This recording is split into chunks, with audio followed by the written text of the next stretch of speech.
Ya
Bapa di dalam surga, terima kasih. Ini anak-anak-Mu Tuhan yang berdiri untuk negeri kami Indonesia.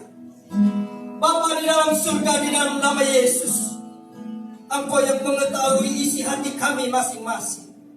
Kami mau memuji dan membesarkan nama-Mu ya Tuhan. Dan biarlah nama-Mu layak ditinggikan atas tempat ini. Terlebih bagi bangsa kami Indonesia ya Tuhan. Kami mau menerima berkat-Mu. Kami mau menerima urapan-Mu. Kami mau menerima apa saja yang datang daripada Engkau ya Tuhan. Untuk membuat kami lebih baik. Untuk membuat kami menjadi anak-anak Tuhan yang diberkati bagi negeri ini. Bapa di dalam surga, di dalam nama Yesus, beri kami hikmat-Mu ya Tuhan. Lewat hamba-hamba-Mu yang Kau utus untuk memberkati kami di tempat ini Tuhan. Bapa di dalam surga, beri kami hati untuk mau dididik, diajar, bahkan diproses menjadi pasukan terdahsyat Tuhan di akhir zaman ini. Mari Roh Kudus, pimpin kami, tuntun kami dimanapun kami melangkah, karena itulah satu-satunya cara untuk kami melangkah bersama dengan Engkau Tuhan. Bapa di dalam surga, di dalam nama Yesus, kami percaya ini adalah putaran akhir di mana kami mau berdiri bagi bangsa ini, bahkan terlebih bagi Pulau Bali secara khusus Tuhan. Namanya Sakaramaya Sini, Yesus nama Sakaramaro, Rostari nama Taya nama Sini. Engkau layak ditinggikan, Engkau layak dipuja, Engkau layak segalanya Tuhan. Karena Engkau adalah Raja di atas segala raja yang memimpin baik tubuh, jiwa, dan roh kami ya Tuhan. Bangkitkan kami semua Tuhan dari segala keterpurukan ini. Kami tidak mau larut dalam hal apapun juga. Bahkan terlebih dalam pandemi ini ya Tuhan, kami mau berdiri bagi bangsa ini. Kami mau berdiri bagi Pulau Bali, supaya Tuhan merubah semuanya. Cara berpikir kami, mindset kami, bahkan terlebih kami melihat Engkau saat ini Tuhan. Terima kasih Tuhan Yesus. Perlengkapan senjata Allah ada pada kami, dan kami mau menari buat Tuhan. Menari hanya buat Engkau Tuhan. Yesus, terima kasih. Kau perintahkan malaikat surga yang Tuhan untuk mengelilingi tempat ini. Karena kami percaya tempat ini sudah dilingkupi oleh tembok berapi Tuhan. Dikuduskan di dalam nama Yesus. Dan pengurapan Tuhan turun atas kami semua. Bahkan pembicara yang akan menyampaikan segala hal, isi hatinya Tuhan, Engkau memberkatinya Tuhan, Kakak Nancy Tejo ya Tuhan. Terima kasih Tuhan Yesus. Mari Tuhan bawa kami terus untuk mengerti isi hatinya Tuhan, untuk mengerti apa rencana Tuhan ke depan ini. Kami tidak tahu pasti, tetapi yang kami pasti adalah Engkau mendidik kami, mencintai kami lebih dari apapun juga. Kami hindari-Mu Tuhan.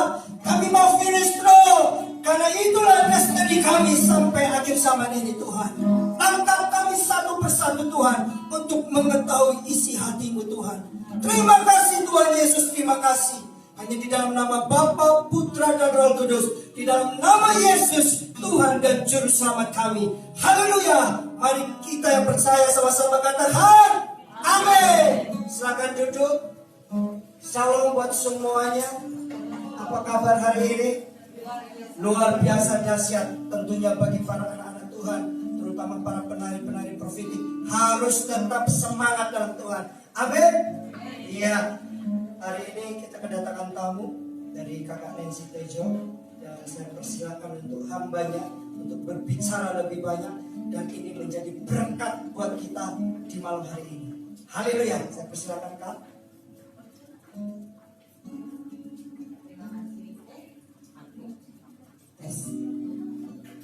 Terima kasih Kak Beni. Shalom. Salam kenal. Nama saya Nancy Tejo. Saya dari Jakarta, Bekasi. Saya tadi dengar ceritanya Kak Beni, sudah merintis menari, sudah bertahun-tahun, luar biasa ya. Siapa di sini pernah ke Bekasi? Boleh angkat tangan? Oh, cuma sedikit ya? Yang lain belum pernah ya. Oke, saya bagian dari penari Tuhan di Bekasi. Saya bersyukur saya diberi kesempatan sama Tuhan ada di keluarga ini, gitu ya. Kami sekarang Tuhan tumbuhkan dan kami punya 500-an penari yang sekarang sudah tersebar di seluruh provinsi. Gak mau main aja gitarnya. Oke. Yang sekarang tersebar di seluruh provinsi dan kami hari-hari ini juga 2 bulan terakhir ini kami sedang keliling ya. Kalau di sana ada Samuel, kita biasa panggil dia Sengko karena namanya Samuel Sengko. Dia sudah di sini, sudah di Bali sudah beberapa minggu. Saya sendiri baru balik dari Kalimantan Barat. Kenapa? Karena nanti saya cerita ada hati Tuhan buat setiap provinsi di Indonesia. Dan ada sebuah panggilan Tuhan untuk kita semua benar-benar berdiri. Tadi doanya Kak Benny berkata, kita adalah penari-penari yang berdiri buat Indonesia. Kita adalah penari-penari yang gak cuma diam aja di kota kita, tapi kita penari yang sungguh-sungguh melakukan sesuatu buat negara ini. Nanti saya akan sedikit cerita kenapa kita harus berdiri buat Indonesia. Ya. Tapi sebelumnya, saya dari tadi, ini saya baru mendarat dari Kalimantan Barat, habis pelayanan di sana, ngajar nari juga, ke pedalaman-pedalaman, dan saya lihat yang ajaib. Yang ajaibnya adalah kali ini tim kami dapat bagian di Kalimantan Barat dan Bali. Kalau Bali ini kan terkenal dengan 1000 pura ya teman-teman. Di Kalimantan Barat itu ada kota namanya Singkawang dan itu terkenal dengan 1000 kelenteng. Jadi kita langsung begini, wow, kita ke tempat 1000 pura dan 1000 kelenteng gitu, yang terkenal dengan seperti itu gitu. Dan saya nggak tahu seberapa teman-teman sudah dibekali dengan yang namanya profetik, dengan yang namanya peperangan rohani. Kalau kita tahu hidup kita ini ada sangat banyak yang ada di sekitar kita yang kita nggak bisa lihat daripada yang kita lihat. Saudara, teman-teman, mungkin hari ini kau cuma bisa lihat berapa, anggaplah di sini ada berapa, 20-30 orang gitu ya. Tapi dalam ruangan ini ada lebih banyak daripada yang kau bisa lihat dengan matamu. Kenapa? Karena alam roh itu sangat nyata. Saya yakin dan percaya, apalagi yang di Bali, ya, di pulau-pulau di Indonesia yang di pedalaman-pedalaman apalagi, mereka sangat mengerti kalau alam roh itu sangat nyata.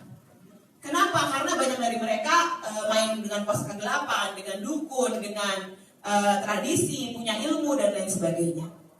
Oleh karena itu, waktu kami dengar, wah ini 1000 kelenteng dan 1000 pura. Kita perlu lakukan sesuatu di tempat ini yang berbeda dengan yang lain. Ya. Kenapa? Karena begini. Kenapa itu bisa disebut 1000 kelenteng dan 1000 pura? Karena di Bali berarti ada sebuah penyembahan yang luar biasa. Walaupun nyembahnya dengan cara yang salah ya. Kepada pihak yang salah dan bukan Tuhan Yesus Kristus. Tuhan yang benar. Tapi berarti dalam hati banyak orang-orang di Bali itu ada sebuah penyembahan. Ada sebuah ketakutan akan sosok yang bahkan mereka nggak kenal. Berarti orang-orang di Bali itu percaya ada satu sosok yang sangat besar yang mengontrol hidup mereka. Sehingga mereka harus ganti sesajen tiap hari, mereka harus lakukan penyembahan mereka setiap hari, dan mereka takut kalau sampai mereka nggak lakukan itu, hidup mereka kenapa-napa. Karena sosok di atas ini marah dengan mereka. Sama halnya dengan waktu saya di Kalbar, di Singkawang, saya lihat kelenteng di mana-mana sampai ke desa pelosok-pelosok teman-teman. Rumah si kecil, miskin, gubuk, terbuat dari kayu, tapi dong mesbah penyembahannya bagus. Dan saya lihat ini 2 provinsi yang punya hati seorang penyembah. Nah masalahnya lebih banyak menyembahnya itu tidak kepada Tuhan yang benar, tapi menyembahnya kepada ilah-ilah lain atau penyembahan berhala. Karena itu kalau kita ngerti tentang yang namanya alam roh, waktu kami dengar ini 1000 pura, ini 1000 kelenteng, waduh. Berarti Tuhan merindukan penyembah di Bali dan di Kalimantan Barat. Saya kemarin habis dari Kalimantan Barat dan ini nanti mungkin saya cerita sedikit ya teman-teman. Biar saya mau share sedikit tentang hidup saya. Tadi saya doa, Tuhan, aku share apa? Aku mesti sampaikan apa? Gitu ya. Aku Senang banget bisa ketemu dengan penari-penari di Bali. Saya beberapa kali ke Bali tapi belum pernah ketemu dengan kalian, dan saya bersyukur hari ini bisa ketemu dengan penari-penari. Tadi cerita ternyata alat-alat tari di gereja ini awal-awal benihnya dari Bekasi ya, waktu Kak Beni ke Bekasi, dan nanti saya mau ketemu sama teman saya namanya Kak Mareta kan awal-awal ngajar nari di sini. Saya mau bilang gue lagi di sini nih gitu ya. Tapi saya bersyukur banget, thank you banget buat waktunya hari ini, kalian hari libur, kalian datang ke sini. Tapi buat saya berarti ada sebuah penyembahan yang Tuhan sangat inginkan. Kemarin saya ke Kota Singkawang, 2 hari yang lalu sih, saya ke Kota Singkawang ngebut maraton karena harus melayani di beberapa tempat yang jauh-jauh. Kalimantan itu sangat besar sehingga kadang-kadang kita pergi ke satu gereja itu perjalanan 3 jam 4 jam melayani di sana, mungkin cuma 20 orang. Habis itu kita menelusuri hutan lagi 3 jam 4 jam baru balik gitu. Dan tapi buat saya gini, sejak saya kenal Tuhan, ada sebuah kerinduan di hati saya untuk mengenal yang namanya hati Tuhan. Dan itu membuat setiap kali saya ke satu tempat, saya selalu ingin tanya sama Tuhan, Tuhan, hatimu buat tempat ini apa? Dan yang saya heran teman-teman, kemarin waktu saya ke Singkawang, itu kota terkenal dengan 1000 kelenteng. Kan seharusnya itu penyembahan berhala yang menjijikan di hadapan Tuhan, betul ya? Karena mereka tidak melakukan yang benar di hadapan Tuhan. Tapi setiap kali saya menyusuri jalan Singkawang, hati saya ini gak tahan. Karena saya bisa rasain Tuhan cinta banget sama Singkawang. Cinta banget, beda. Bahkan di kota yang lain yang tidak terkenal dengan 1000 kelenteng, saya gak rasain hati Tuhan seperti itu. Yang seolah-olah lebih baik daripada Singkawang. Singkawang itu hampir setiap rumah di pelosok-pelosok, tempatnya becek, miskin. Tapi itu mereka taat banget dengan penyembahan mereka. Tapi itu pun hati Tuhan menginginkan orang-orang di Singkawang. Saya sampai gini, Tuhan, kenapa di tempat sekotor ini secara alam roh, kamu sangat mencintai dan kamu ingin ada di sini. Padahal gereja gak sebanyak kelenteng di sini Tuhan. Tapi kenapa kau menginginkan mereka? Dan saya bisa rasain hati Tuhan yang berkata, karena mereka ini orang-orang yang mengerti artinya menyembah. Bapa mencari orang-orang yang menyembah dalam roh dan kebenaran. Sampai kapanpun kita punya Bapa yang selalu akan mencari orang-orang penyembah-penyembah yang menyembah dalam roh dan kebenaran. Tapi judulnya teman-teman, dia mencari penyembah. Sekalipun mungkin orang-orang di Singkawang mereka nggak menyembah Tuhan yang benar karena mereka nggak ngerti. Tapi Tuhan menemukan hati seorang penyembah di situ. Dan itu membuat ada hati Tuhan yang berkata, tolong doakan mereka, lakukan sesuatu di kota ini, lakukan sesuatu di provinsi ini, supaya hati mereka yang menyembah kembali kepadaku. Hari ini saya percaya, saya sedang bicara di depan penyembah-penyembah. Dan apakah kalian tahu betapa Tuhan menginginkan? Dan apakah kau tahu betapa Tuhan sangat ingin setiap pagi menghampirimu dan ajak kamu ngobrol, teman-teman?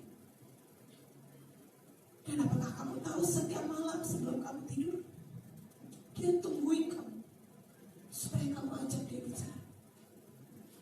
Karena dia punya sangat banyak yang dia ingin sampaikan kepada kamu. Saya Kristen sejak saya umur 3-4 tahun. Tapi saya tidak kenal Tuhan. Sekian waktu berjalan, saya bersyukur saya punya mama. Papa saya dulu kacau lah hidupnya, jadi dia kabur dari rumah, balik lagi, kabur, balik lagi, seperti itu. Tapi saya bersyukur di tengah-tengah masa yang sulit, saya punya mama yang mengejar kebenaran. Beliau tidak lahir dari keluarga Kristen, tapi dengan masalah yang ada di rumah dengan papa saya, dan beliau harus membiayai semua karena papa saya nggak membiayai, masalah di kerjaan dan lain sebagainya, beliau hatinya ini mencari kebenaran. Saya percaya kita semua di sini orang-orang pilihan, amin. Karena kalau kita bukan orang-orang pilihan, kalian tidak mungkin kenal Yesus. Hanya orang-orang pilihan yang kenal Yesus. Kenapa hari ini ada orang-orang lain, tetangga-tetanggamu, teman-teman sekolahmu yang belum kenal Yesus? Karena ada kita yang Tuhan pilih untuk lakukan sesuatu dalam hidup mereka. supaya mereka kenal Yesus.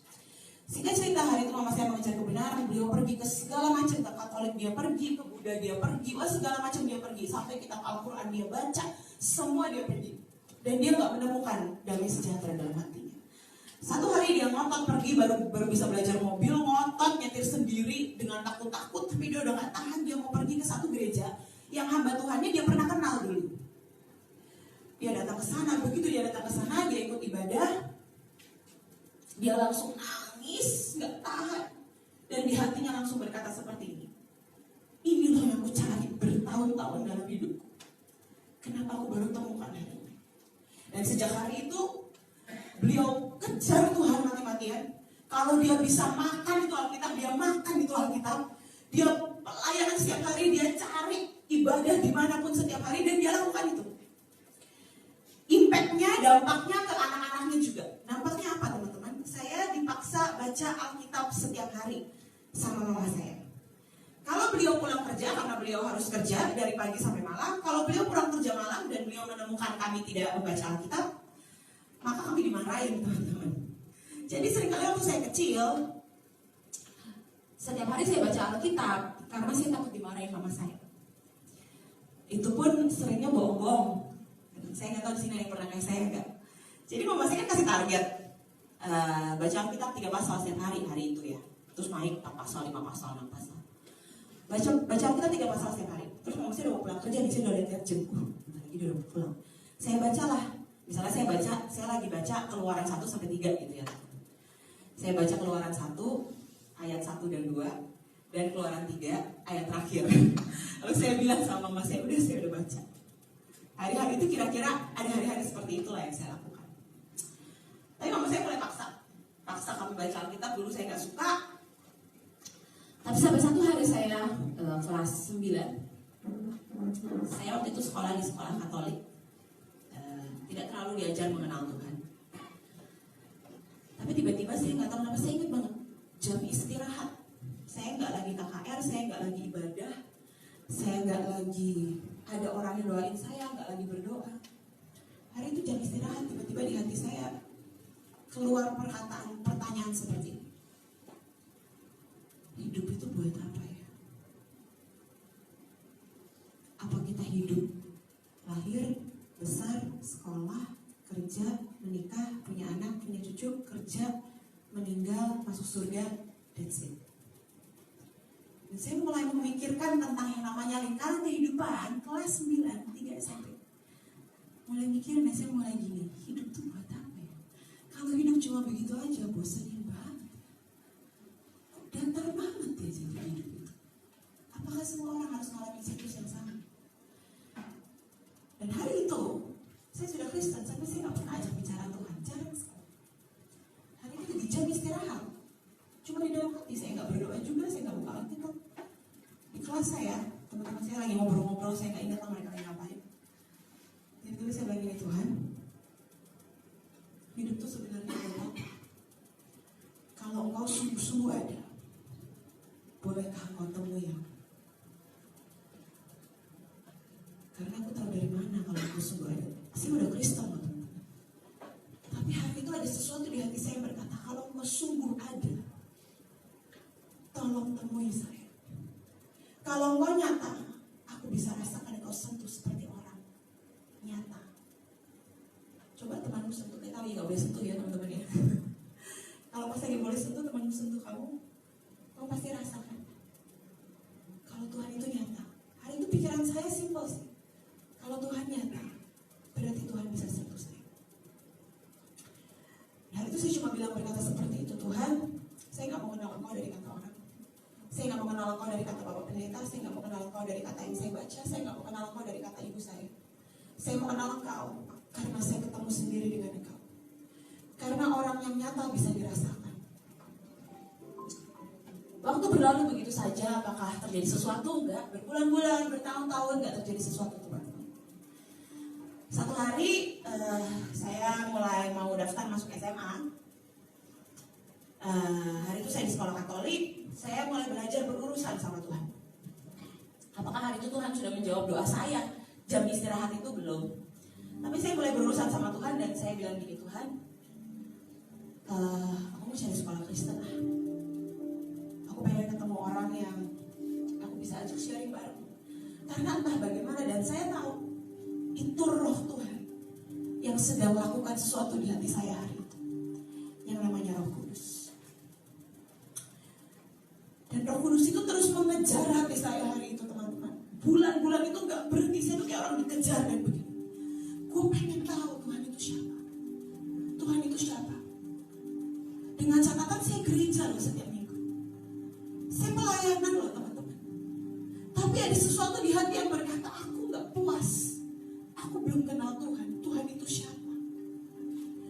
Dan karena itu ngejar saya mulai baca Alkitab. Kali ini gak bolong-bolong. Saya benar-benar komit, mau ngantuk kayak apapun, semalam apapun, sesubuh apapun, saya akan baca Alkitab. Karena saya komit sama Tuhan, 3 pasal setiap hari saya pasti baca. Lalu saya mulai baca, cari-cari buku rohani, cari-cari khotbah dan lain sebagainya. Saya cari teman yang saya bisa ajak sharing. Sorry.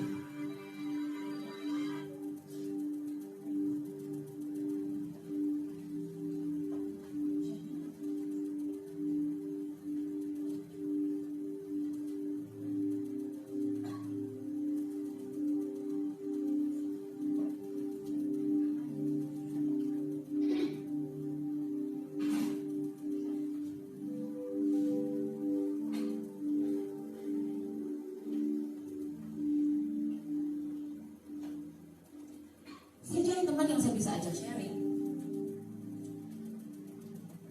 Dan apapun juga saya lakukan. Sampai satu hari teman-teman, saya ingat banget saya kelas 12. Itu sekian tahun berlalu. Saya lagi di kamar, saya lagi baca Alkitab. Tiba-tiba ada suara kecil di hati saya berkata, "Bikin doa." Terus saya mulai mikir, aku lagi baca Alkitab, nanti aja doanya. Keluar lagi dorongan itu, doa. Aku lagi baca Alkitab, nanti aja doanya. Ketiga kali ngomong lagi, doa. Kok kenapa ya, gue kayak disuruh doa terus ya? Aduh, nanti kalau aku gak turutin, Tuhan gak suka lagi. Karena hari itu saya lagi belajar buat pengen tahu Tuhan itu siapa. Akhirnya saya di meja belajar duduk, teman-teman. Saya gak berlutut, saya gak putar lagu rohani, saya gak nyanyi apapun. Saya cuma duduk dan saya bilang, Tuhan, maaf ya udah lama aku gak cerita. Hari-hari itu saya sering cerita sama Tuhan. Saya bisa dengar suara Tuhan dan enggak, tapi saya sering cerita sama Tuhan. Saya bilang, sorry ya udah lama aku gak cerita karena ujiannya banyak Tuhan. Aku gak sempat. Pulang ke sekolah sore, terus belajar sampai malam, besoknya ulangan. Ulangan itu ulangan tuh bisa 2-3 setiap hari. Dan hari itu saya cuma ngomong kayak gitu. Tiba-tiba saya lagi ngomong begitu, gak lama saya cuma ngomong 2-3 kalimat. Tiba-tiba saya tuh bisa rasain ya teman-teman, ada satu sosok datang ke kamar saya. Gak ada yang doain saya. Satu sosok ini datang ke kamar saya. Dan saya langsung nangis kayak anak kecil. Saya gak bisa tahan banget. Saya gak bisa buka mata saya. Gak bisa. Saya mau buka, saya gak bisa buka mata saya. Tapi saya tahu sosok itu di samping saya. Dan hari itu dia peluk saya. Itu di tengah-tengah saya lagi gak doa loh. Saya cuma ngomong, Tuhan, maaf ya aku udah lama gak ngobrol, aku kangen. Tiba-tiba dia datang. Dan hari itu dia ngomong sangat banyak. Hari itu dia cerita sangat banyak tentang hidup saya. Kamu tahu gak kenapa kamu lahir seperti itu? Kamu tahu gak kenapa aku izinkan kamu di keluarga yang natap dunia broken home? Kenapa aku izinkan kamu tumbuh seperti itu? Kenapa aku izinkan kamu punya papa yang gak pernah tahu caranya mengasihi dan menyayangi anak-anak? Supaya kamu belajar mampu. Kamu tahu kenapa kamu sekolah di sekolah seperti itu? Kamu tahu kenapa? Dan Tuhan cerita sangat banyak. Dan sejak hari itu, seperti telinga rohani saya dibuka. Ada panca indera roh yang terbuka dalam hidup saya. Dan sejak hari itu saya dengar suaranya dengan sangat jelas. Sangat jelas. Sampai hari ini. Tapi itu satu hari yang saya gak bisa lupakan.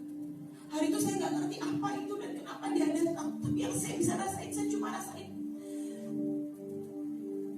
cinta yang saya gak pernah bisa ceritakan sama siapapun. Saya gak mendeskripsikan cinta itu. Tapi setelah dia selesai berbicara, saya nggak tahu hari itu berapa lama, mungkin 1 jam, 2 jam. Hati saya itu ya, kayak orang diputar. Ada satu orang yang muter hati saya dan merubah semua paradigma cara saya pikir tentang dunia, tentang orang lain, bahkan tentang keluarga saya. Dan sejak hari itu setiap kali saya punya masalah, langsung respon saya bukan gini, aduh nyebelin banget, enggak. Setiap kali saya punya masalah, respon saya gini, Tuhan, ini ada apa? Tolong kasih aku pengertian, ini ada apa? Dan begitu Tuhan kasih pengertian, saya begini, Tuhan terima kasih aku punya masalah. Ini kesempatan untuk aku mengucap syukur dia. Kalau hari itu Tuhan gak datengin saya gak mungkin punya pikiran kayak gitu Tuhan. Tapi itu satu hari yang mengubah hidup saya. Sosok itu yang kita sering kenal dengan nama Roh Kudus, Yesus. Saya gak tahu kenapa, tapi dari tadi saya doa, di pesawat saya doa.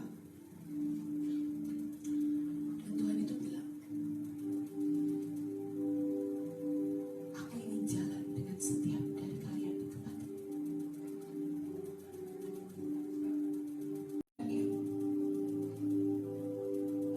Seperti orang gila. Dia sangat nyata. Dia pribadi. Sejak hari itu buat saya, cinta itu bukan perasaan, benar-benar. Cinta itu sesosok pribadi. Buat saya itu hari pertama saya kenal yang namanya cinta. Karena cinta ternyata bukan perasaan. Perasaan emosi namanya. Tapi cinta itu sesosok pribadi. Ternyata di kitab Yohanes berkata, 1 Yohanes, Allah adalah kasih. God is love. Hari itu saya ngerti arti ayat itu. Ayat pendek. Allah adalah kasih. Hari itu waktu saya ketemu sosok cinta, saya ngerti.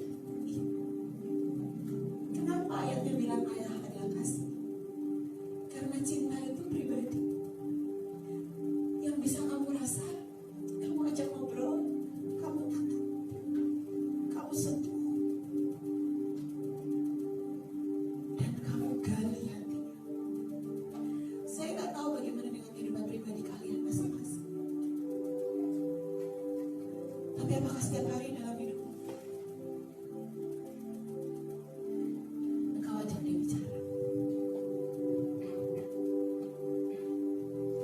Dan engkau dengarkan hatinya setiap hari. Tuhan, apa hatimu buat Bali? Apa hatimu buat Bali? Dan apakah kau tahu kerinduan Bapa? Setiap kali saya doain Bali, saya lihat Bapa. Dan Bapa sangat ingin peluk Bali. Tapi dia butuh ada orang-orang seperti kita. Yang berdiri, berdoa, menari, menyembah buat Bali. Supaya saya tahu ada banyak cerita sebenarnya di Bali. Mulai banyak orang-orang yang mereka sedang berdoa bukan kepada Yesus, tapi tiba-tiba mereka didatangi Yesus. Dan mereka mulai kenal Yesus. Yesus mendatangi mereka pribadi. Tapi saya yakin cerita itu akan bertambah. Amin. Akan ada lebih banyak orang yang kenal. Dan Yesus akan temui mereka satu demi satu. Tapi untuk Yesus lakukan itu dia butuh jalan.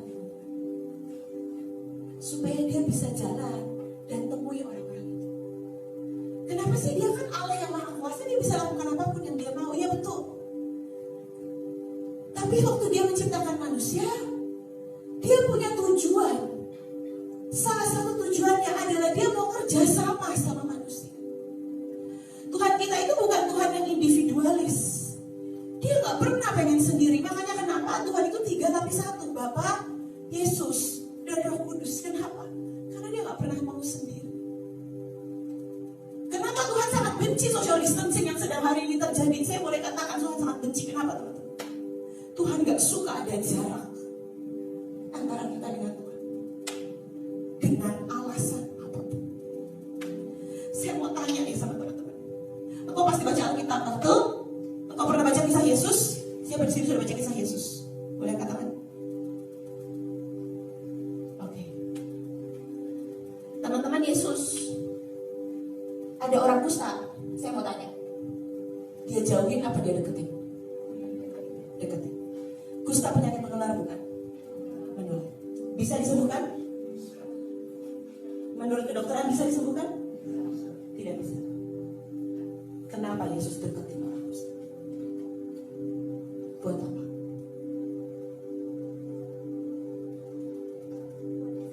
Disembuhin. Hari ini ya, kamu bayangin ya. Saya mau kalian bayangkan. Hari ini ada virus stupid namanya corona. Kalau Yesus hidup hari ini, saya mau tanya, ada orang kena sakit COVID. Menurutmu Yesus lari, jauhin social distancing atau Yesus datengin? Jawabannya apa dulu? Datengin atau jauhin? Datengin. Hari ini orang Kristen ketemu orang sakit, jauhin atau datengin? Jadi kita seperti Yesus. Saya nggak mau challenge anyone. Saya cuma mau menyampaikan kebenaran. Saya berdoa hatimu menangkap kebenaran. Saya bukan orang baik, saya punya sangat banyak kelemahan. Tuhan tahu kelemahan saya gila. Tapi yang saya tahu, sejak saya ketemu Tuhan hari itu, saya berkata, Tuhan, hidup ini milikmu. Mungkin aku ini penakut. Aku tahu aku penakut. Itu salah satu kelemahan saya. Saya penakut. Tapi kalau engkau punya kebenaran dan engkau mau pakai saya mohon, saya begging, lakukan sesuatu dalam hidup saya. Buat saya menembusi tembok ketakutan saya.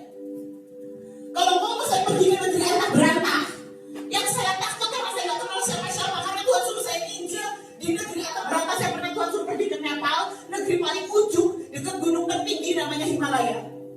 Itu tempat sangat miskin, bahkan motor, sepeda aja gak ada di sana. Pesawat cuma datang kalau angin lagi bagus. Kalau angin gak bagus dia gak datang. Karena pesawatnya kecil dan isinya cuma 8 orang. Dan hari itu Tuhan bilang kamu pergi. Saya ditugasin, saya pergi. Aduh, saya gak bisa jelasin rasanya kayak apa. Karena saya bukan pemberani aslinya. Tapi hari itu saya cuma gini, Tuhan tolong. Tuhan tolong. Kalau engkau mau aku pergi, tolong lakukan sesuatu. Dan saya bersaksi hari itu saya pergi bersama satu orang. Dan saya nggak kenal siapa-siapa, tapi hari itu tugasnya adalah kamu harus temui gereja dan kamu harus menginjil di sana. Kamu harus doain mereka, kamu harus kasih tahu mereka bahwa mereka harus berdoa buat bangsa mereka. Ya Tuhan, kan malah jaga. Telepon aja nggak semua orang punya. Nah hari itu saya pergi ke sana, saya cuma doa Tuhan, Roh Kudus, aku harus ngapain? Tuhan Roh Kudus bilang, kamu jalani tempat itu. Saya jalan ke pokok perjalanan. Tanahnya belum aspal, tanahnya itu masih tanah-tanah kerikil-kerikil. Miskin sekali mereka. Listrik cuma ada 12 jam. 12 jam lagi nggak ada listrik. Jadi kalau udah malam kita tidur gelap-gelapan, nggak ada listrik sama sekali. Mereka listrik itu pun listrik yang 12 jam mereka ngutang dari India. Bayangin ya, India itu udah negara miskin. Nepal ngutang listrik dari India. Bayangkan semiskin apa negara itu. Dan saya pergi, saya dari koper. Saya coba gini, Tuhan tolong ini ngapain? Pokoknya jalan. Saya jalan lah kita. Jalan.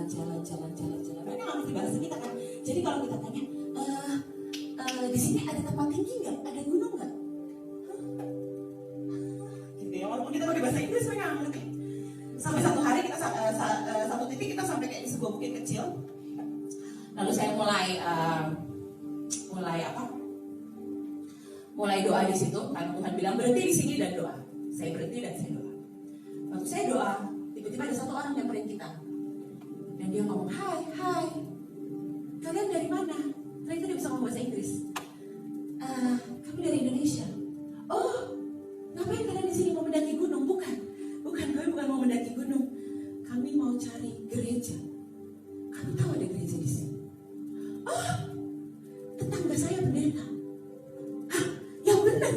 Iya, tetangga saya pendeta. Ayo ikut saya ke rumah saya. Saya kenalin kamu sama pendeta. Bayangin dari sekian ribu orang yang beragama Hindu hari itu. Kami jalan, pergi, didatengin sama orang di tetangga itu minta. Kalau bukan Tuhan siapa teman? Dan singkat cerita kami ke sana, kami ke gereja, saya khotbah malam-malam gak ada listrik, disenterin sama mereka. Mereka benar-benar kasihan banget gak ada listrik, jadi saya khotbah, itu mereka senterin supaya mereka bisa lihat saya gak bisa lihat mereka. Karena mereka nyenterin saya satu-satu. Tapi hari itu saya lihat Tuhan dalam hidup mereka. Dan saya lihat cerita-cerita demi kemenangan demi kemenangan. Dan saya tahu waktu saya pulang, saya bilang, ternyata bisa ya. Pergi, gak kenal sama siapa, Tuhan suruh, ternyata bisa ya. Dan itu menembus ketakutan saya. Terus saya ketemu orang sakit. Teman-teman pikir saya gak deg-degan, dia deg-degan ya. Duh, kalau nular gimana nih? Kalau nular gimana nih? Satu hari baru saya ketemu orang sakit. Saya lagi mandi, pagi-pagi, habis mandi. Terus saya mau rasa badan saya kok ada bersin-bersin. Ya, nah, jangan-jangan gejala, kan ada gejala-gejalanya ya. Terus saya mulai mikir, aduh, gawat nih. Habis ini gue mesti ambil obat apa ya? Mesti pakai masker, mesti begini, mesti begini. Udah mulai deh, udah kemana-mana deh pikirannya. Teman-teman tahu Tuhan Roh Kudus bilang apa sama saya? Kamu punya iman gak sih? Kenapa cara mikirnya kayak gitu? Orang kalau punya iman cara mikirnya kayak gitu, ngerti gak? Tuhan cukup merasa itu sama saya. Tapi saya gak marah, saya gak kesal. Kenapa? Karena saya kenal Tuhan saya. Saya bilang gini, ya Tuhan, maaf, sorry, ketakutanku muncul lagi. Maaf. Dan itu hari demi hari, teman-teman. Karena saya harus berjuang dengan ketakutan saya. Dan apakah hari ini kau berjuang dengan yang ada pada kau? Apakah hari ini kita punya hati yang sama seperti Yesus? Sekali lagi saya nggak challenge siapa, tapi saya berdoa. Ada roh Tuhan, roh pengertian yang mengalir di hati. Sebelum kita latihan nari, kita akan latihan nari sama-sama. Ada kita semua menari? Di sini semua menari? Yes. Oke. Ya nggak menari juga bisa nari, tenang aja. Tariannya nggak susah. Kita akan nari sama-sama buat Indonesia. Jadinya saya mau share tentang banyak hal yang terjadi. Jangan saya udah siapin PowerPoint, tapi ternyata Tuhan berkata lain. Jadi sebelum kita latihan, saya mau ajak teman-teman berdoa, boleh? Kita nyembah dulu ya, sekali lagi.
buat Tuhan. Sebelum kita sungguh-sungguh niat kita memberikan penyembahan terbaik kita buat Tuhan. Ku sembahmu, ya Tuhan, ya Tuhan.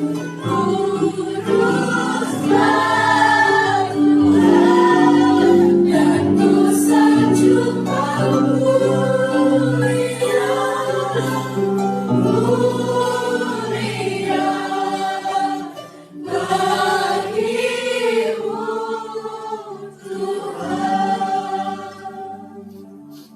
Mari penyembah-penyembah.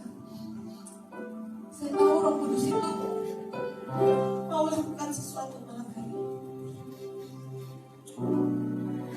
Saya mau ajak kalian semua penari-penari Tuhan. Kau sudah biasa bergerak.